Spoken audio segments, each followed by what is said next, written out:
El Instituto Nacional Avícola presenta Opinando. Hoy tendremos una mesa redonda con las coautoras del libro El pollo, mitos, realidades y beneficios. ¿Qué tal, amigos de Opinando? Bienvenidos a esta nueva emisión del Instituto Nacional Avícola. Compartir con ustedes que estamos celebrando el día de hoy el Día Latinoamericano del Pollo, como iniciativa del Instituto Latinoamericano del Pollo. Entonces, bueno, en este programa vamos a hablar sobre este importante alimento que tenemos en nuestras mesas y que al final de cuentas se convierte en una de las carnes preferidas y más consumidas en nuestro país. Para ello tenemos a tres invitadas muy importantes, especialistas en su área cada una de ellas, para que nos compartan sus conocimientos y su información. Esperemos que al final de esta emisión todos tengamos suficiente conocimiento sobre lo que estamos platicando y podamos tomar decisiones adecuadas en nuestra alimentación. En primer lugar, voy a presentar a la doctora María del Pilar Castañeda Serrano. Ella es nuestra consejera también del Instituto Nacional Avícola y ella es experta en producción avícola. Bienvenida, doctora. Muchas gracias por estar aquí. Muchas gracias, Rodolfo, por la invitación. También está con nosotros la doctora Josefina Morales de León. También es consejera del Instituto Nacional Avícola. Y la doctora Morales de León es investigadora del Instituto Nacional de Ciencias Médicas y Nutrición Salvador Subirán. Muchas gracias, doctora, por estar también con nosotros. Gracias a ti, Rodolfo, por la invitación. Es un gusto colaborar con esta gran institución. Gracias. Bienvenida. Gracias. También tengo el gusto de presentar a la doctora Marilena Sánchez Pardo. Ella es consejera del Instituto Nacional Avícola también. Y ella trabaja en el Instituto Politécnico Nacional. Ella tiene a su cargo en este momento el posgrado. La coordinación del posgrado. Del posgrado más grande del Instituto Politécnico Nacional. Pues ella también está con nosotros. Muchas gracias, Marina, por estar con nosotros. No, al contrario, Rodolfo, para mí es un placer y un gusto estar aquí con ustedes y seguir aprendiendo y divulgar la información que tenemos. Muy bien. Muy amable, gracias. Gracias a las tres. Y bueno, mi nombre es Rodolfo Valadez y voy a tener el placer de conducir este programa. Adelante.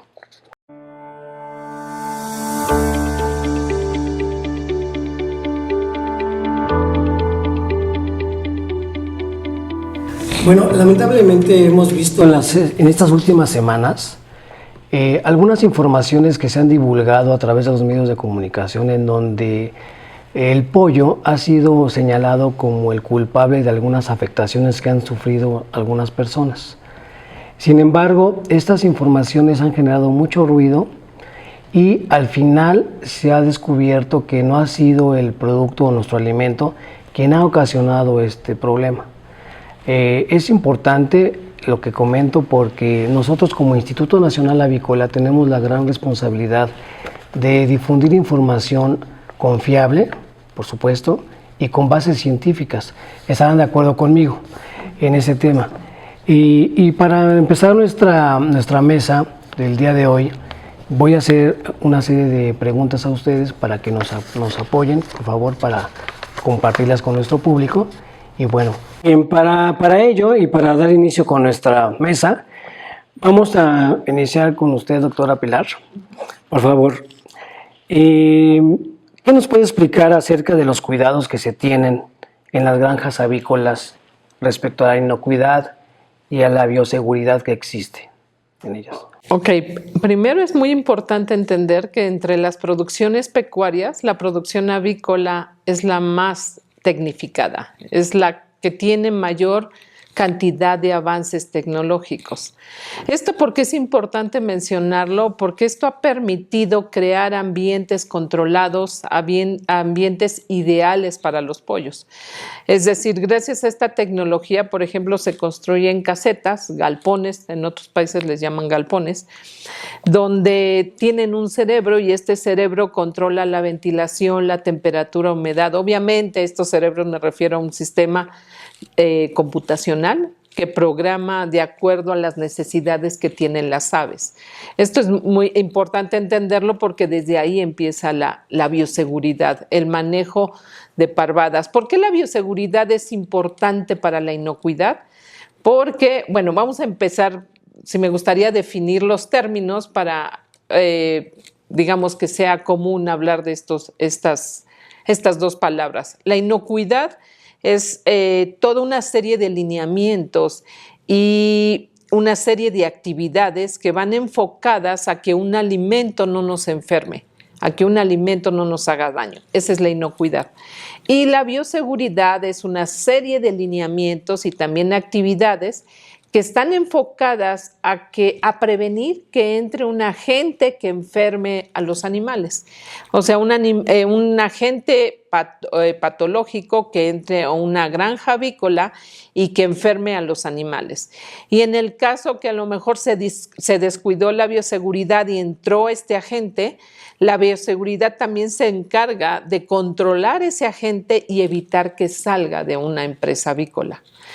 Porque esto es importante, lo es importante para el resto de la avicultura, para obviamente la avicultura en general, para evitar que una granja se convierta en un foco de infección para el resto del resto de la producción del país. Entonces, la bioseguridad que contempla primeramente las casetas, por eso mencionaba esta alta tecnología que se tiene en las casetas, el aislamiento de las aves de un medio externo.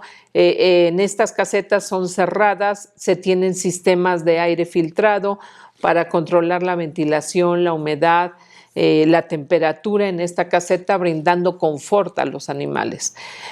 También estas granjas y estas empresas cuentan con bardas perimetrales, una cierta distancia para evitar que lleguen agentes patógenos y enfermes a los animales. Cuenta con un sistema y una serie de lineamientos en cuanto al control de vehículos, de personas. Una persona que entra a una granja avícola no, ni ese día ni días anteriores debía estar en otra granja avícola. De esto se tienen controles muy importantes para evitar que una persona se vuelva el portador de un agente que enferme a los animales. Dentro de la bioseguridad está contemplado también el control de plagas, está contemplado todos los métodos de lavado y desinfección de equipo, de casetas, de todos los implementos que se utilizan para la producción de carne de pollo. Eso es en cuanto a bioseguridad. Ahora, inocuidad realmente empieza desde la granja. Eso es algo que la gente no desconoce. En esto que mencionabas de la desinformación, sí, desafortunadamente hay mucha desinformación. Y la gente lo que no sabe es que el cuidado de los animales y la inocuidad para el consumidor inicia desde la producción viva. Desde la producción viva se lleva una serie de medidas para evitar que, por ejemplo, para salmonela, ¿qué hay para salmonela? Pues hay programas estrictos de lavado, de desinfección desde casetas, equipos, comederos, bebederos, sistemas de lanzallamas para quemar, por ejemplo, pluma cuando una caseta ya se vació y es parte de su lavado y de su desinfección. Hay programas de vacunaciones, hay programas de monitoreo serológicos. Esto significa que tomo muestras en una parvada, tomo muestras de sangre y a partir de estas muestras de sangre obtengo el suero y hago una cuantificación de anticuerpos y sé si esa parvada ha estado en contacto o no con la salmonela. Inmediatamente se aplican medidas preventivas. Todo esto en el afán de que estos microorganismos no lleguen al consumidor.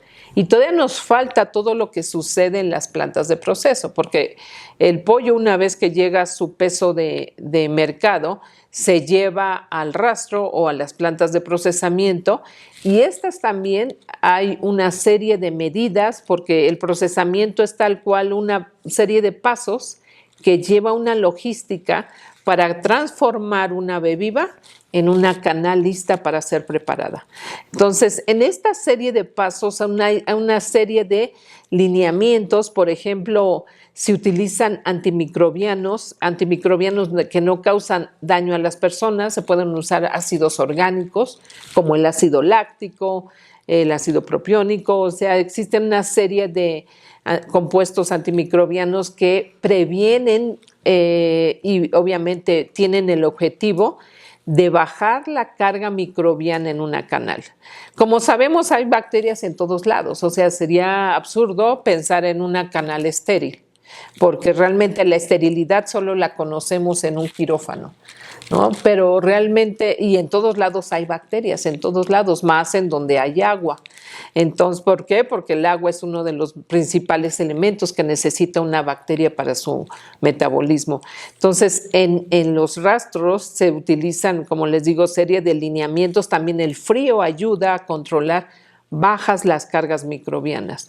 Tenemos una canal que es rica en elementos nutrimentales.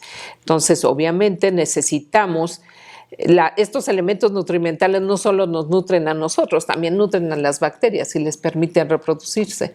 Entonces, ¿qué es lo que se hace en las plantas de proceso? A través de estos manejos de frío, de agentes antimicrobianos, buscar es reducir estas cargas de microorganismos que lleven a un nivel que estamos consumiendo una carne que es apta para consumo humano, y debemos recordar que después viene el proceso de la cocción. No existe algún microorganismo que pueda tener las aves, ya sea virus o bacterias, que resistan la cocción. Eso es importante, muy importante entenderlo. Entonces, si no resisten la cocción y tenemos un adecuado manejo de los alimentos, obviamente tenemos y podemos brindar a nuestra familia un producto sano e inocuo. Si ocurre todo este proceso en las plantas, en la producción y después de ello, estaríamos entonces nosotros como consumidores seguros de que estamos consumiendo un alimento sano, inocuo y con las medidas de bioseguridad que usted está comentando. Completamente, y hay maneras de probarlo. Aquellos que son más escépticos, sí, completamente, cuando se lleva todo esto de manera adecuada, y créanme que la industria avícola hace un enorme esfuerzo por lograr esto. Y algo me gustaría solo agregar, por desgracia, es el mito más difundido. Si alguno está pensando en las hormonas, no, de la gente que puede escucharnos, si están pensando, pero es que le aplican hormonas al pollo de engorda, no se le necesita aplicar ningún tipo de hormona. El pollo de engorda tiene un rápido crecimiento comparado con pollo de hace 40, 50 años, gracias a las mejoras en cuanto se le llama mejoramiento genético, que es un sistema de cruzas dirigido entre los mejores animales, buscando hacer un animal más eficiente. Y por lo tanto ha logrado reducir los ciclos productivos, y por lo tanto el uso de un producto esteroidal o hormonal requiere animales de una larga vida, y el pollo tiene una vida muy corta. Realmente estamos consumiendo el pollo más grande 7 semanas. En estas 7 semanas no hay ninguna hormona que pueda hacer efecto. Por eso es que no se utilizan. Sí quería enfatizar porque este es el mito más arraigado, desafortunadamente, y con esto es redondear la idea de sin hormonas y realmente con todo un esfuerzo encaminado en bioseguridad, que es producción viva, pero ya decía, y es importante enfatizar, la inocuidad empieza desde las granjas, desde la producción viva, y se completa o se cierra a través del procesamiento en las plantas de proceso. ¿Por qué entonces será que cuando ocurre algún tema de afectación a la salud de los humanos, de las personas, de los consumidores, sale la carne de pollo como el causante de esta situación?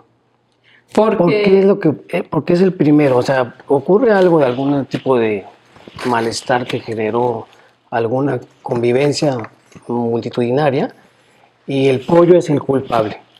Porque el pollo es la carne más consumida. Yo creo que si tú tomas 30 personas y de esas 10 se enfermaron, o sea, 30 personas todos comieron pollo ese día y 10 se enfermaron, lo primero que le preguntan, ¿qué consumió? Pollo. O sea, a lo mejor desafortunadamente un estudio epidemiológico es exhaustivo. O sea, no es solo qué comiste hoy, qué comiste en la mañana, en la tarde, en la noche, pero de varios días de acuerdo al cuadro que estás presentando, ¿no? Entonces, cuando un alimento es tan consumido, pues se vuelve un alimento que coincide en una población muy grande. Entonces, siento que a veces, por dar una respuesta, se aventuran a decir el alimento que más se consume, pues es el pollo, ¿no? Es con lo mismo que es el huevo. Yo creo que por el consumo y por ser el consumidor número 1 de huevo en el mundo, todos comemos huevo en la mañana. Sería el mismo, yo creo que el mismo alimento blanco también. ¿Qué consumió? Huevo. Fue el huevo. No, hay que hacer realmente un estudio epidemiológico muy exhaustivo, no solo en cuestionamiento y en interrogatorio de las personas que enferman, sino también con muestreos de laboratorio, ¿no? Entonces, poder completar toda esta información y tener certeza en lo que se está diciendo. Esa es mi opinión, que desafortunadamente, como es un alimento tan consumido, acaba siendo un alimento de coincidencia en una población, sin ser exhaustivos en otro tipo de alimentos o hasta en el agua. Voy a citar el caso de Tlaxcala. Para mí era muy sospechoso que el asunto de Tlaxcala fuera tan localizado, cuando el pollo, y sobre todo Tlaxcala no produce pollo, ese pollo venía de otros lugares de producción, porque en esos lugares donde no se produce el pollo, nadie se enfermó, no se reportó ningún caso de Guillain-Barré. Para mí era algo muy localizado y era otro factor que era localizado a esa zona geográfica. Sin embargo, como te digo, como el pollo es un alimento de coincidencia, digamos, que tiene un muy alto consumo en nuestro país, a veces es el primero en ser culpado. Muy bien, muchas gracias, doctora Castañeda. Doctora Josefina Morales de León, un gusto tenerla aquí. Gracias, Rodolfo, igualmente. Y hablando de nutrición, y usted es experta en ese tema, ¿cuál es el aporte que genera a la salud en esta materia el consumo de carne de pollo? Correcto. Yo creo que aquí también tenemos que hablar primero de lo que es propiamente la alimentación, y aquí la unidad de la alimentación es la dieta, es decir, lo que consumimos en el día, todo lo que nosotros recibimos como nutrimentos y compuestos que nos van a ayudar a ejercer nuestras funciones fisiológicas y metabólicas para poder desarrollarnos como seres humanos, caminar, subir, bajar, respirar, pues proviene de esa dieta, de lo que consumimos al día. Y aunque en nuestro país no podemos hablar de una dieta como población, la dieta de México, ¿por qué? Porque nuestro país es muy megadiverso, tenemos muchas materias primas, tenemos muchas costumbres diferentes, estamos hablando del norte, del sur. Sin embargo, efectivamente, en estas cocinas que tenemos en México hay determinadas materias primas o alimentos que son como más frecuentes. Este es el caso precisamente del pollo. Y es importante mencionar que va a ser este alimento el que en estas dietas nos va a aportar principalmente proteína. ¿Qué son las proteínas? Lo hemos oído hablar algunas veces o muchas veces, depende de dónde estemos moviéndonos, pero estas proteínas son compuestos que están, unidos, están integrados por una serie de otros componentes más pequeños que se conocen como aminoácidos. No vamos a ser técnicos en este momento, pero esos aminoácidos van a formar esas proteínas que a su vez, al consumir nosotros esas proteínas, vamos a crear en nuestro organismo, lo vamos a aprovechar para crear músculo. Entonces, en el caso de consumir pollo, pues precisamente es lo que nos va a aportar. Y es muy importante, por ejemplo, en el caso de los niños que están creciendo y ellos necesitan ese tipo de compuestos, proteínas, y una proteína de buena calidad para lograr su crecimiento correcto. Entonces, ese es uno de los principales aportes que va a tener esta carne de pollo en nuestra dieta. Continuamos platicando en relación al principal aporte que estamos hablando, que es la proteína, y dijimos que era en el caso de la dieta que lo consuman los niños porque están en crecimiento y van a formar sus músculos. Sin embargo, es importante que nosotros sepamos que este alimento en todas las etapas del ciclo de la vida que conocemos, pues teniendo una función importante este componente. Por ejemplo, hablamos de niños, en los jóvenes, digamos los adolescentes o los pubertos, que es el término que más se utiliza, pues sí, también, porque ellos están desarrollándose, están haciendo ejercicio, necesitan esa musculatura, y más si llegan a la edad del que presumir, los chicos sobre todo, pues ahí tienen un punto donde ellos tienen que consumir para aumentar esa masa muscular.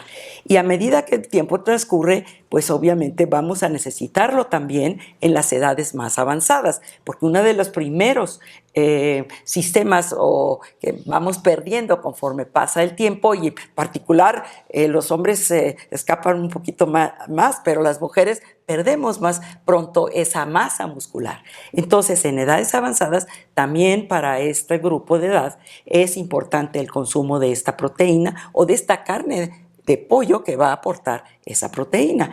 Y muy importante en las edades muy avanzadas. ¿Por qué? Porque además este alimento, alguien puede estar pensando, oye, en esas edades a lo mejor ya no puedes masticar la carne como tal, pues la tenemos que masticar para poderla deglutir y que cumpla su función dentro del organismo. Sin embargo, este alimento tiene esa versatilidad que al cocinarse, como ya lo mencionó la doctora Pilar, además de inhibir y hacerlo inocuo para nuestro consumo, va a mejorar las características sensoriales, y una de esas es la textura, que lo va a hacer más suave y le va a permitir a estas personas de edades más avanzadas poderlo consumir sin mayor problema y ayudarle a compensar esa pérdida muscular. Entonces, en todo el ciclo de la vida, este alimento es importante que aparezca en nuestra dieta.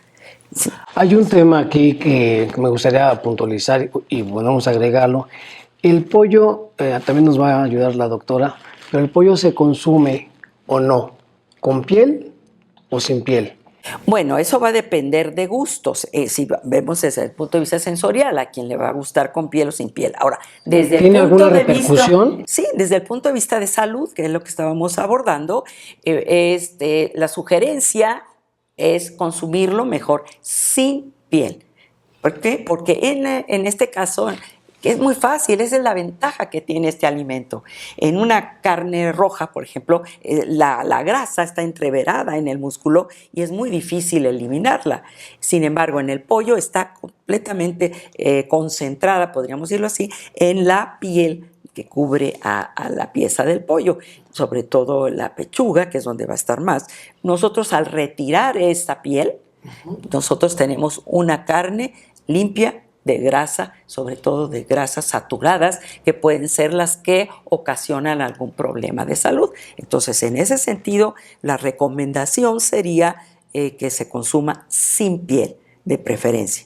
Pero si alguien lo consume, no es tampoco una cuestión de este alimento me va a hacer daño porque lo consumí con piel. No, hay que medirse, hay que hacer porciones pequeñas y no tan frecuentes en esa manera. Y es una forma de controlar o de regular el consumo de grasas saturadas a través en este caso, del pollo. Okay. Pero sería una ventaja. Sí, Pilar, adelante. ¿Puedo agregar algo? Me gustaría. Sí, el pollo, y como bien dice la doctora Josefina, tiene la mayor cantidad de grasa adosada a la piel, que tiene un pequeño panículo, se le llama panículo de grasa en cavidad abdominal, muy casi encima de la molleja.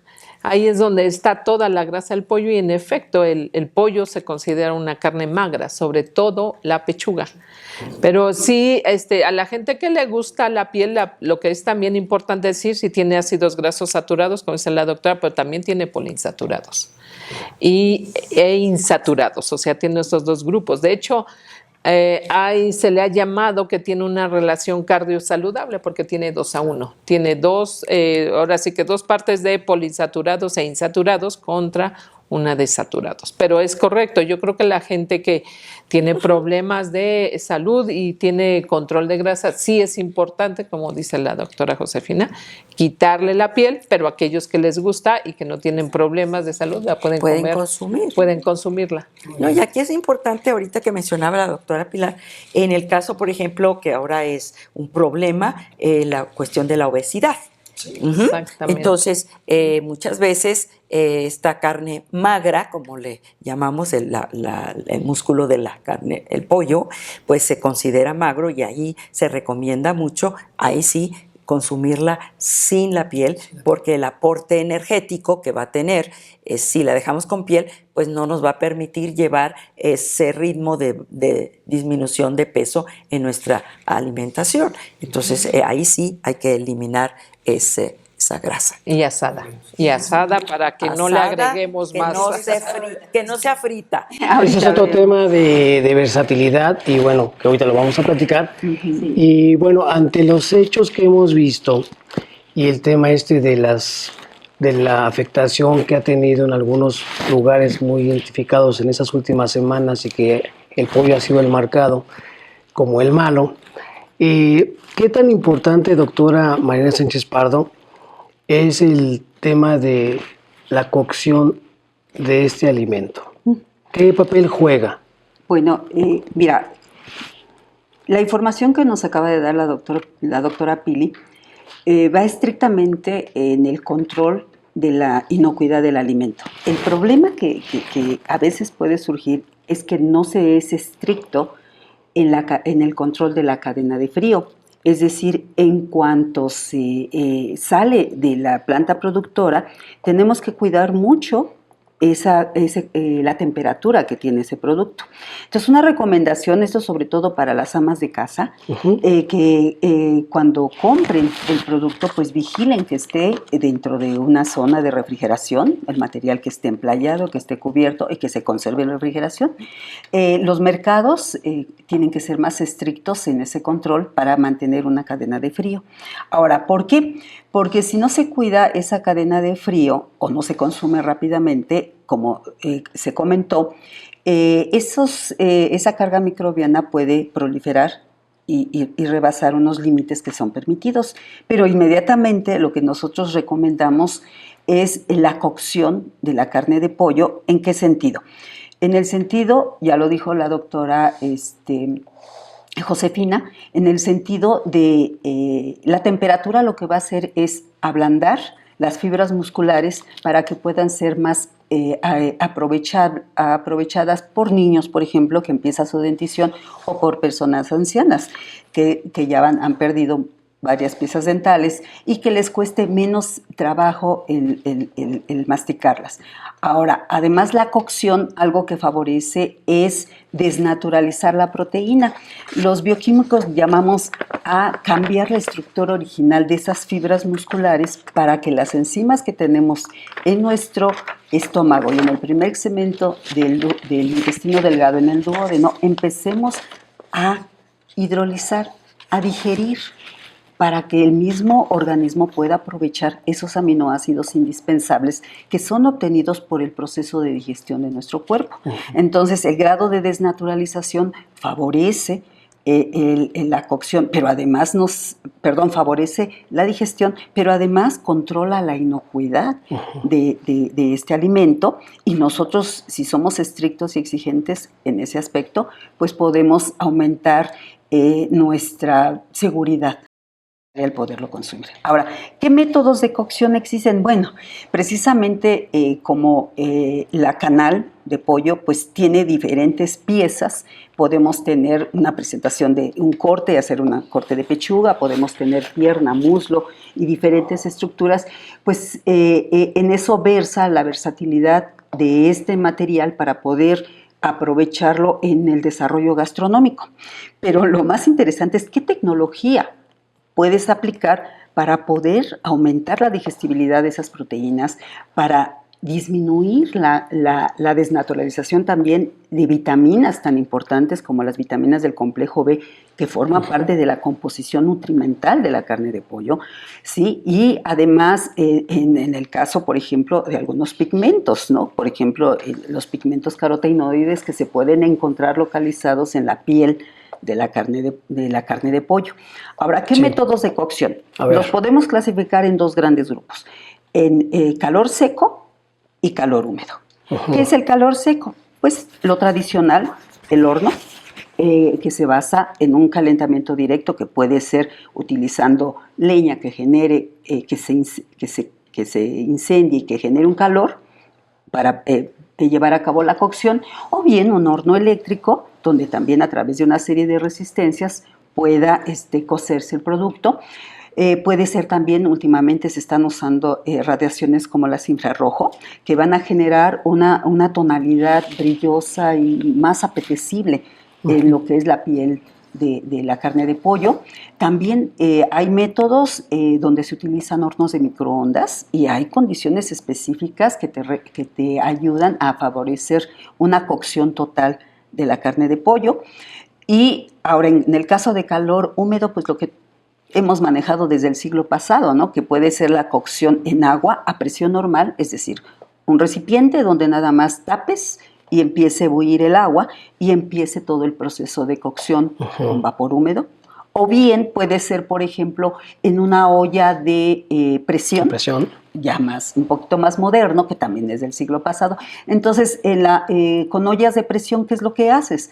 Lograr un vacío a través de una evaporación de agua, la formación de vapor de agua se evapora, se genera un sistema de vacío dentro de un recipiente cerrado herméticamente y este vacío va a originar a que la temperatura de ebullición del agua disminuya. Entonces, al tener una temperatura menor de ebullición del agua, ¿sí?, va a favorecer a que haya menor desnaturalización de esos aminoácidos indispensables que conforman la proteína, de esas vitaminas que pueden ser sensibles al calor, porque tenemos, por ejemplo, una vitamina muy importante en la carne que forma parte del complejo de vitamina B, por ejemplo, el ácido fólico, que es sensible al calor, y otras vitaminas como la cianocobalamina, vitamina B6 o como la misma niacina, vitamina B3, que es muy importante, todas ellas en su conjunto, pues para un metabolismo y el desarrollo de un organismo completamente sano, ¿sí?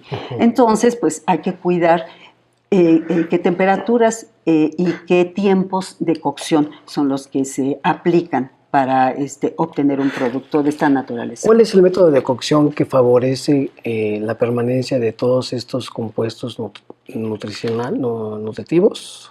Pues mira, un método Nutricios. Nutrimentales. Un método estrictamente al 100% eficiente no lo hay, porque siempre el calor va a alterar la naturaleza original de los componentes biológicos, ¿no? Pero, por ejemplo, ahorita está la alternativa de utilizar, entre comillas, lo que se conoce como una freidora de aire, por ejemplo. Hemos hecho un estudio comparativo entre cocer el alimento en una freidora de aire y una freidora de aceite. Hemos revisado bibliografía y se ha reportado, junto con nuestros resultados, que tiene mejor efecto el utilizar una freidora de aire.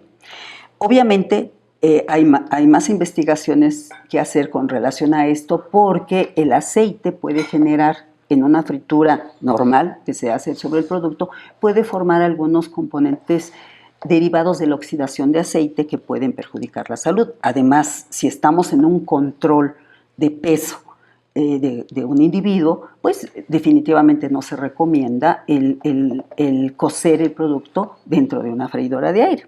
Pero si esa persona es joven, hace ejercicio todos los días, es estricto en eso, pues podría consumirlo. Ahora, yo en lo personal creo, y nunca voy a dejar de aplaudir el descubrimiento de la olla de presión, que para mí sigue siendo, porque sí tenemos investigaciones de hace ya varios años en donde se ha reportado que a una presión normal, o sea, poner un recipiente y taparlo nada más y poner a hervirlo, o utilizar una olla de presión, indudablemente hay estudios comparativos y la olla de presión es la que tiene una menor merma en todos estos materiales biológicos, que finalmente van a nutrir al individuo, ¿no? Ok, muy bien. Doctora Pilar, ¿por qué está amarillo el pollo? A ver, ¿qué le ponen? Porque es importante que nosotros sepamos como consumidores qué está corriendo y luego lo vemos en el mercado y nos gusta por ese color que tiene tan característico. Pero ¿qué nos puede decir sobre esto? Y sobre todo vamos a otros países y lo vemos blanco y la gente dice, ¿qué le están haciendo al pollo en México? Es importante entender que el pollo amarillo en nuestro país es una preferencia regional. Toda el área centro de nuestro país y sureste, para los consumidores es muy importante el color amarillo. Y esto tiene una historia rápidamente, si me voy a remontar a ella. Sí, la avicultura, cuando empezó empezó en un sistema de traspatio, de pocas aves que estaban sueltas, obviamente consumían pasto, comían un poco de hierbas, comían pasto.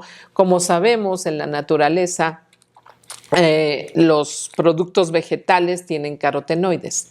Estos carotenoides, hay todo un grupo de ellos y tienen una habilidad pigmentante. Entonces, este pollo con el que empieza la avicultura, después obviamente los avicultores se dan cuenta que era un negocio y empiezan a aumentar, y llega un momento, esto pasó a nivel mundial en cuanto a la avicultura, deciden ponerlos en una caseta, ¿no? Para tener mejor control sobre ellos, mejorar sus condiciones. Pero ¿qué sucedió? Pues que ya no tenían acceso a pasto. Entonces, y obviamente salía un pollo blanco. Entonces, en nuestro país, como decía, en centro y el sur de nuestro país es muy importante esta coloración amarillenta en la piel. Entonces, ¿qué hicieron los avicultores para lograr este color amarillo? Pues adicionar a la dieta del pollo pigmentos naturales. Se utiliza sobre todo un pigmento amarillo que es a base de luteína. Luteína es el nombre de este pigmento y que está relacionado con la prevención de la degeneración macular. Tiene un efecto a nivel de salud visual.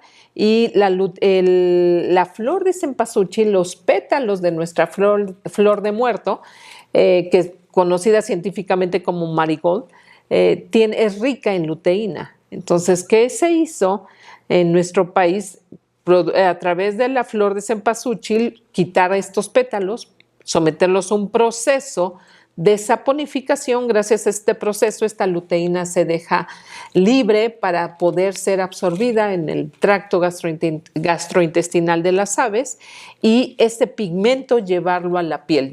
Esto es muy importante entender. ¿Por qué la piel? ¿Por qué se va este pigmento a la piel? Porque los carotenoides, los pigmentos, tienen afinidad por la grasa. Gracias a la grasa se depositan. Y como ya lo mencionamos con la doctora Josefina, la mayor cantidad de grasa está adosada a la piel. Entonces, todo el pigmento se va a la piel y tenemos este pollo amarillo. Entonces, tengan toda la confianza. El pollo en nuestro país se pigmenta con pigmentos naturales. Los amarillos se obtienen de la flor de cempasúchil y los rojos se obtienen de cierta variedad de chiles. Cierta variedad de chiles poseen pigmentos rojos, y cuando tenemos un mercado muy exigente en pigmentaciones, se busca un pigmento amarillo dorado en el pollo. Entonces, se utiliza la combinación de estos dos pigmentos. Se utilizan pigmentos amarillos y pigmentos rojos para conseguir un color amarillo dorado.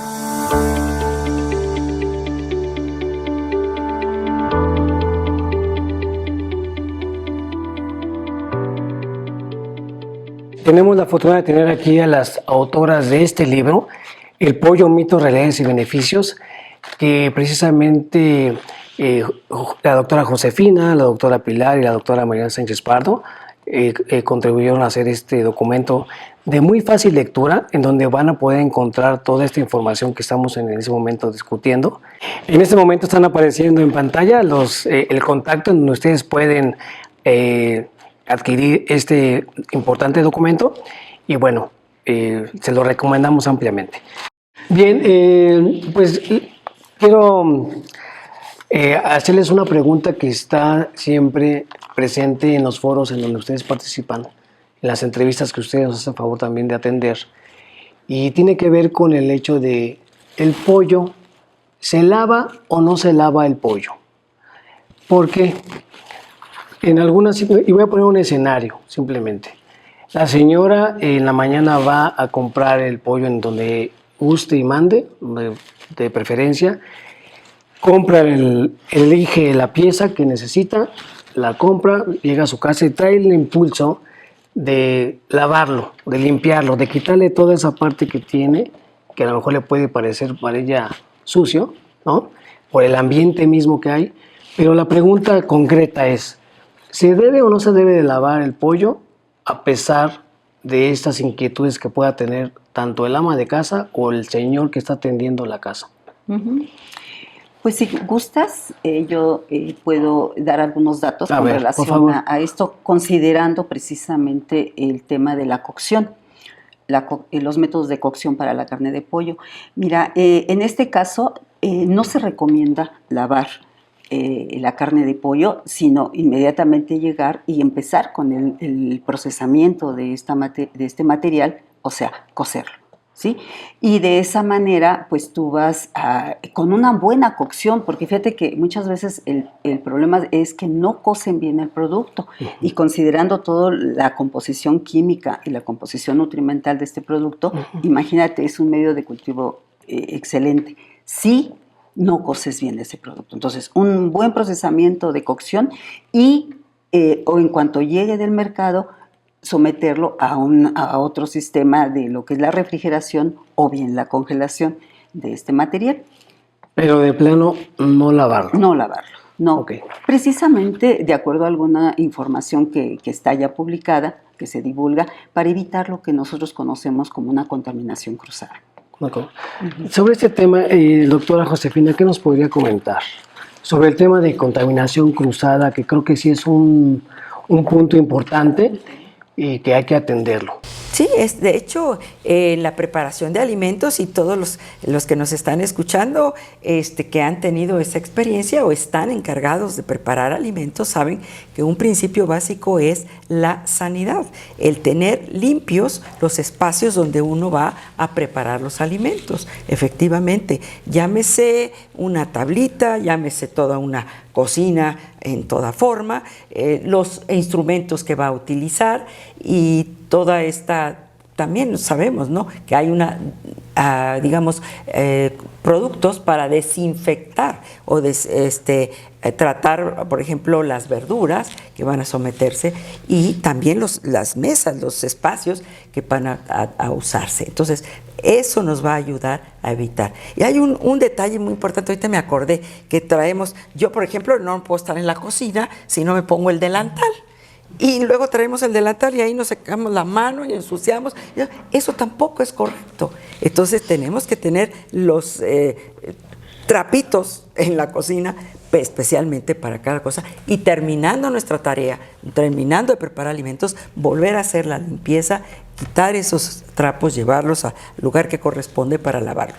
Pero ese es un principio básico para evitar las contaminaciones que llaman cruzadas, es decir, yo tenía un producto que estaba contaminado, no, pero si yo no limpié y lo partí con el mismo cuchillo que partí el que estaba contaminado, yo no puedo ver la contaminación porque son microbios que no están a la vista.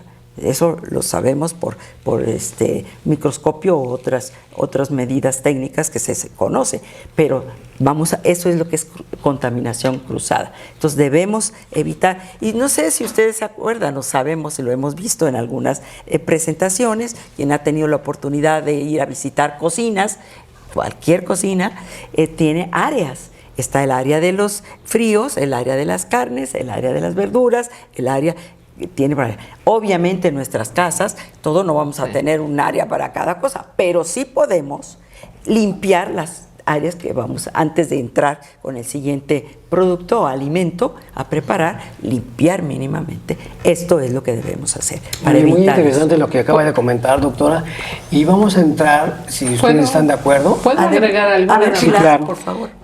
Es que a lo mejor lo que puede pensar las personas es por qué si el agua me ayuda a limpiar algo, no es recomendable que se utilice con el pollo. Solo que quisiera explicarle esto a las personas. El pollo, ya lo habíamos dicho, trae bacterias, como todo el resto de alimentos. Todos los alimentos traen bacterias en su superficie.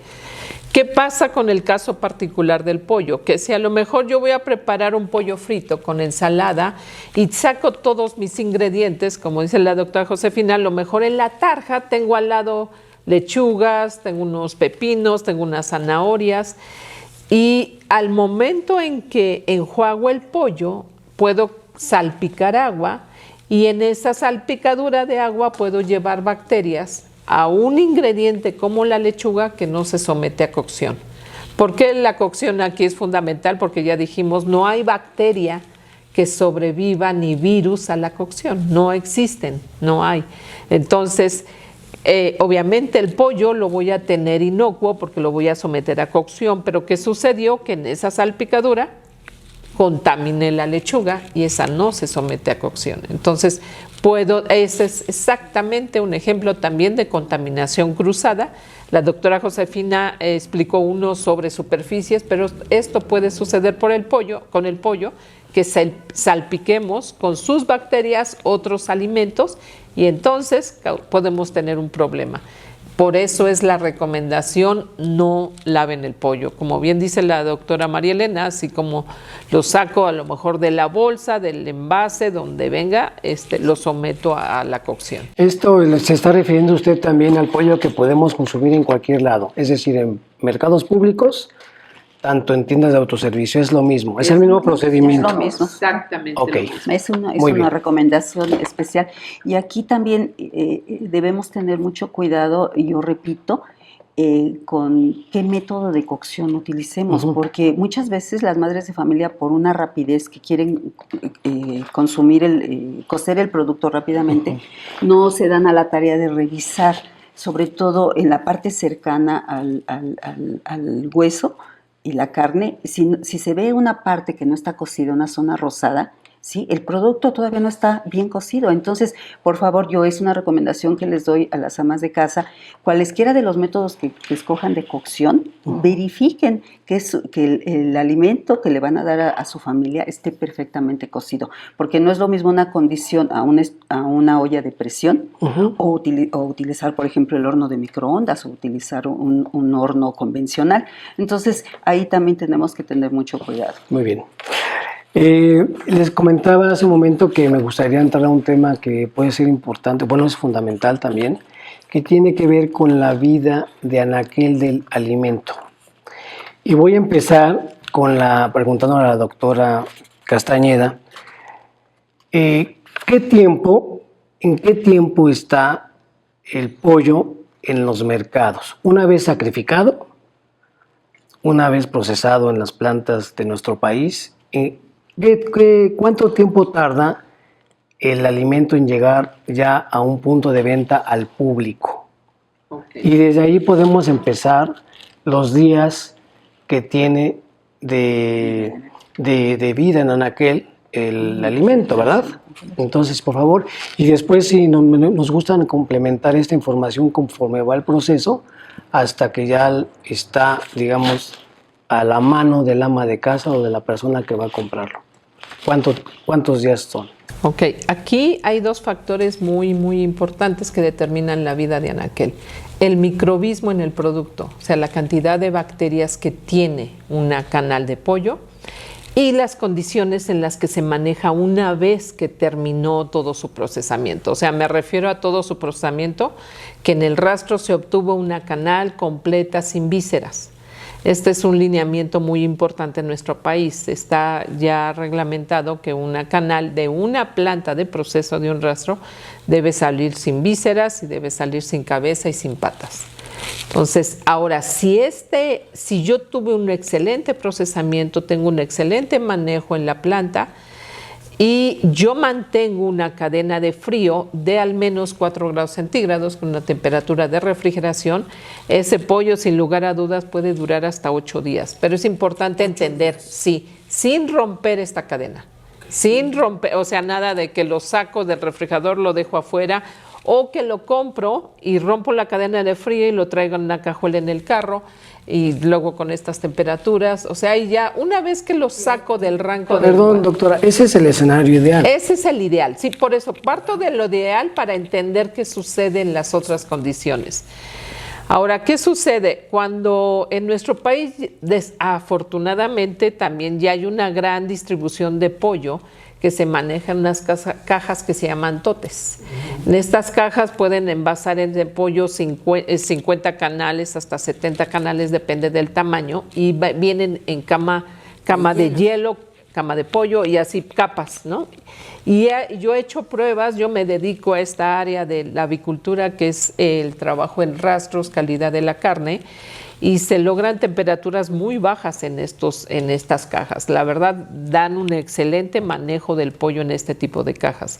Y actualmente en nuestro país, lo que es mercados establecidos, expendios, se manejan en estas cajas, en totes.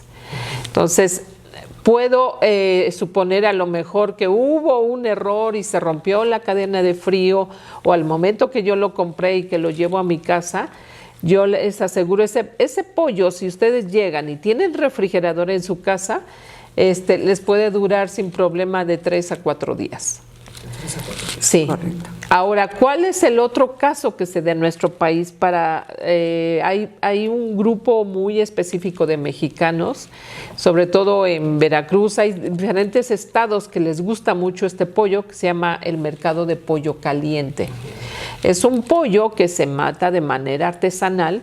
La gente lo puede ver hasta vivo, lo matan ahí. A veces la gente ve hasta cómo lo matan, en otros casos no. Pero aquí hay una característica muy importante. A la gente le gusta todavía, se llama mercado de pollo caliente porque el pollo todavía está caliente, de la temperatura que tenía cuando estaba vivo, como es residuos de esa temperatura, por así entenderlo.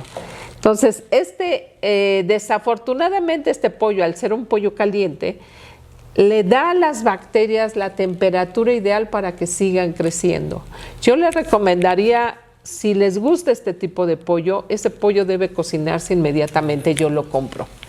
Ese sí se puede echar a perder y lo he visto hasta en un día.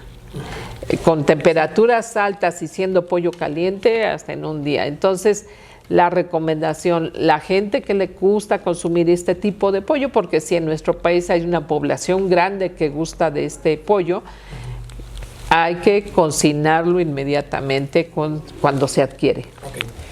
Entonces, me gustaría puntualizar, una vez que el pollo es sacrificado en planta, ¿cuánto tiempo tarda en llegar al mercado? Al mercado nada más, Okay. a la parte donde ya el consumidor puede tener acceso. Generalmente depende de la lejanía de mercados, cómo es si hay distribuidor o no distribuidor, porque hay empresas avícolas que sale de los rastros el pollo y un distribuidor se encarga de, obviamente, atender a todos sus clientes, o sea que son pollerías, expendios o, digamos, puestos en mercados establecidos, todo esto. Te diría, porque conozco cómo se maneja el pollo en nuestro país y que las plantas de proceso generalmente procesan pollo en la noche, empiezan en horarios de 3 de la mañana a 4 de la mañana. En lo que llega al mercado posiblemente pasaron 6 horas. 6 horas. Sí. A partir de ahí podemos empezar a decir que ya está en manos ya tiene acceso del ama de casa. Bueno, vamos cerrando el programa del día de hoy, agradeciendo a ustedes su presencia, cada uno de ustedes. Muchas gracias por sus conocimientos y por sus aportaciones. Y recordando que estamos celebrando el Día Latinoamericano del Pollo, que es el primer viernes de julio. Entonces, un comentario final que por favor nos puedan dar cada uno de ustedes para cerrar ya el programa. Muchas gracias, doctora Pilar, por estar aquí. Primeramente, gracias por este programa y por la importancia que tiene el pollo y sobre todo la importancia de difundir información con sustento científico. Pues sí me atrevería a decir que por ser médica veterinaria zootecnista y llevar más de 20 años trabajando tanto en docencia e investigación, pero también trabajando en plantas con empresas avícolas, en plantas de procesamiento, sí me atrevo a decir que la industria avícola mexicana hace un enorme esfuerzo por producir un producto de calidad, por producir un producto sano y nutritivo para la población mexicana. Y entonces que de verdad la gente tenga confianza que el producto mexicano, que nuestro querido pollo, realmente trae detrás de él un enorme esfuerzo de tecnología, de médicos veterinarios especialistas en este sector de la producción pecuaria, y que esto se cristaliza a través de un excelente procesamiento en plantas de proceso que tienen de calidad a nivel mundial, son equiparables con plantas de proceso en Estados Unidos, en Europa. Entonces, realmente se hace todo este conjunto de esfuerzo y de trabajo, sí se cristaliza en un producto de alta calidad para el mercado mexicano y que tengan la confianza que nuestro pollo es sano e inocuo. Digo nuestro pollo mexicano, no que yo sea avicultora, quisiera hacerlo, pero no lo soy. Pero el producto que se produce en México es de alta calidad. Muy bien, pues muchas gracias, doctora, por su presencia. Doctora Josefina Morales de León, gracias también por estar aquí. Por favor, su comentario.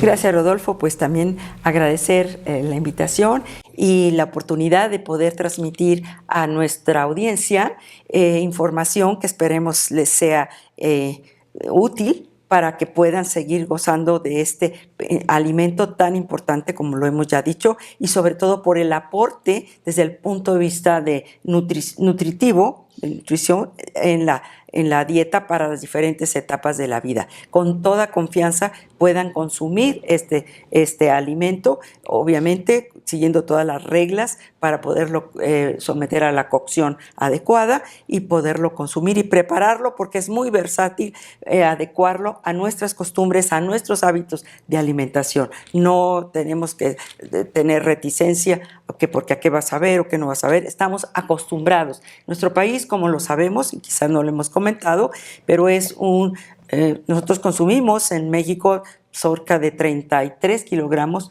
de pollo al año por persona. Entonces, eso ya habla de que es un alimento prioritario en la dieta de la población mexicana. Y sí me gustaría, aunque ya lo mencionaste, Rodolfo, hacer énfasis en el libro en el documento, porque mucho de lo que hemos platicado aquí en esta reunión, en esta mesa, pues está con más detalle, está más amplio, y quienes tengan interés para poder resolver dudas que a lo mejor no tuvimos el tiempo para poderlo hacer con detalle, lo puedan encontrar en este documento que nos hemos esforzado en hacerlo en una forma que sea entendible para poder transmitir conocimientos. Muy bien, pues muchas gracias, doctora, por tu presencia aquí.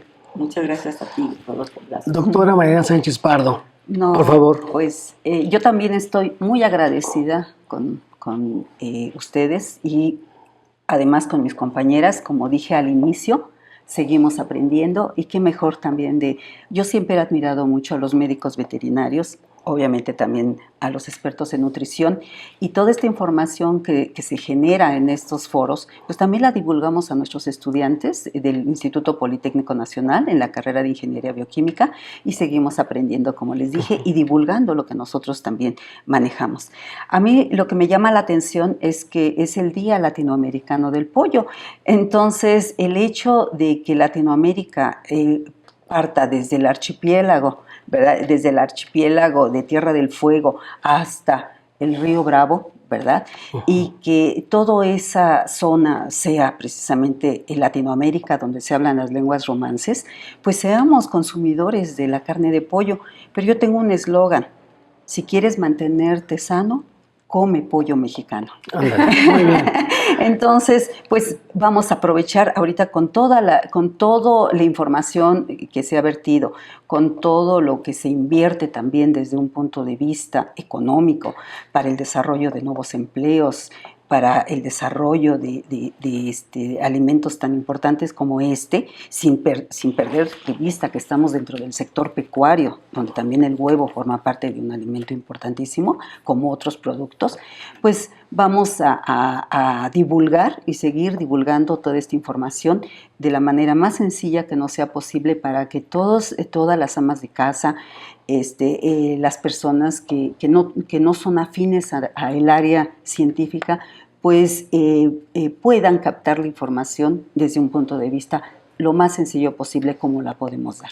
Yo te agradezco mucho, Rodolfo, y pues a mis compañeras, como siempre, mi admiración y respeto a la doctora Pili, la doctora Josefina, ¿verdad? Personas que admiro mucho, y obviamente también tú que estás dentro del sector administrativo, Rodolfo, muy amable por tu atención. Pues muchas gracias a ustedes por su participación, y bueno, con esto, amigos, concluimos nuestro programa del día de hoy. Recuerden que estamos festejando al pollo. Como decía Mariela, que ella tiene un eslogan. Yo les puedo comentar que la versatilidad del pollo le permite vestirse de forma casual hasta de etiqueta. Entonces, esa es la amplitud de la posibilidad que tenemos en la cocina mexicana de preparar nuestro pollo. Y recuerden, amigos, que estamos en las redes sociales Facebook, Instagram y TikTok, y en nuestra página en www.ina.org.mx. Hasta la próxima. Muchas gracias por estar con nosotros.